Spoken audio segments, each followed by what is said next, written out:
Social मीडियाची meeting आहे बसलेला मला मी आज थांबवलं मी आज चांपू घेऊन जाणार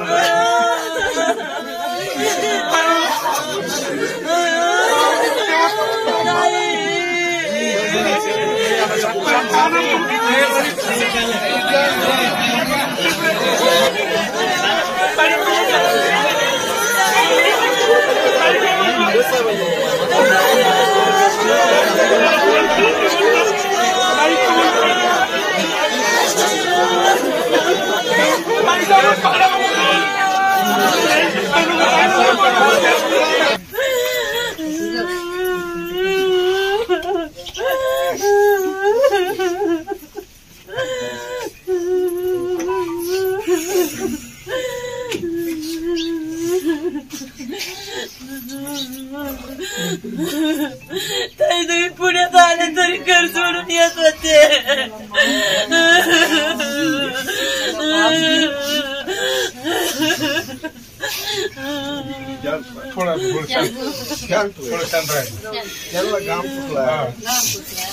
सगळं तेवढं दुःख झालंय फार.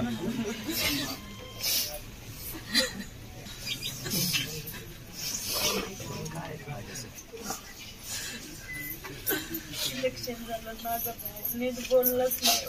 माझ्या भावाला लय सगळ्या गोष्टी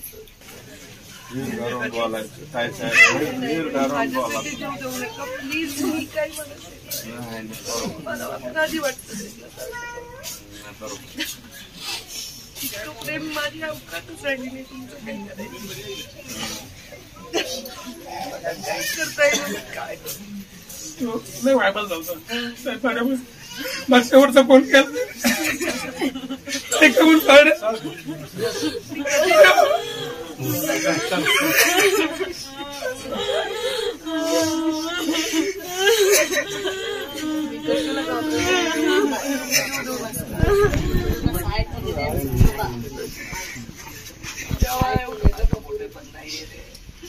सगळं पूर्णपणे उलट चित्र करू.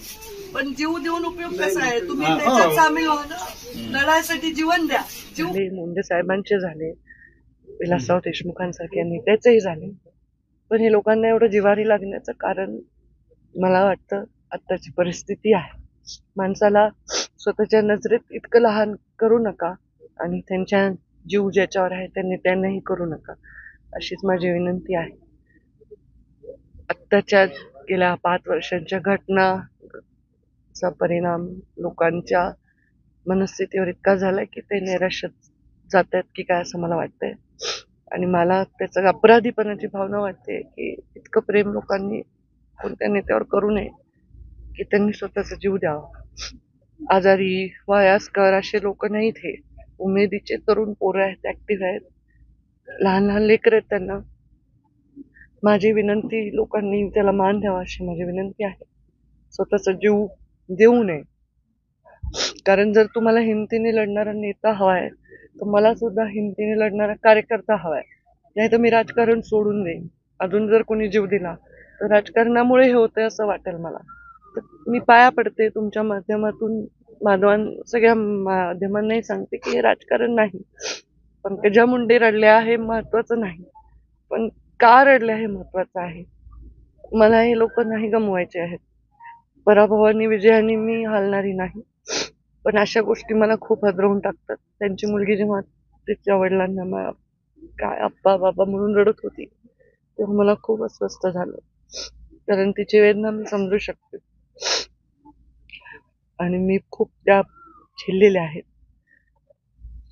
आणि मी तशी व्यक्त होत नाही कधी अशा बाबतीत, किंवा अश्रू माझ्या डोळ्याच्या कडाच्या बाहेर येऊ देत नाही. पण आज मी अस्वस्थ आहे आणि माझ्या स्वतःवरचं संतुलन बिघडेल असं माझ्यावर प्रेम करणाऱ्यांनी करू नये एवढीच विनंती आहे. प्लीज प्लीज आत्महत्या करायचं हे सत्र इथेच थांबवा. आणि जे काही तुम्हाला ते बळ येतं ना आत्महत्येसाठी, मुलांना खूप हिंमत लागते आत्महत्या करायला. रडक्या बेकड लोकांचं काम असं वाटणं वेगळं आहे, पण ती हिंमत माझ्यासाठी पुढचे 100 दिवस द्या. हे सगळं पालटून टाकू, हे सगळं उलटून टाकू, विश्वास ठेवा.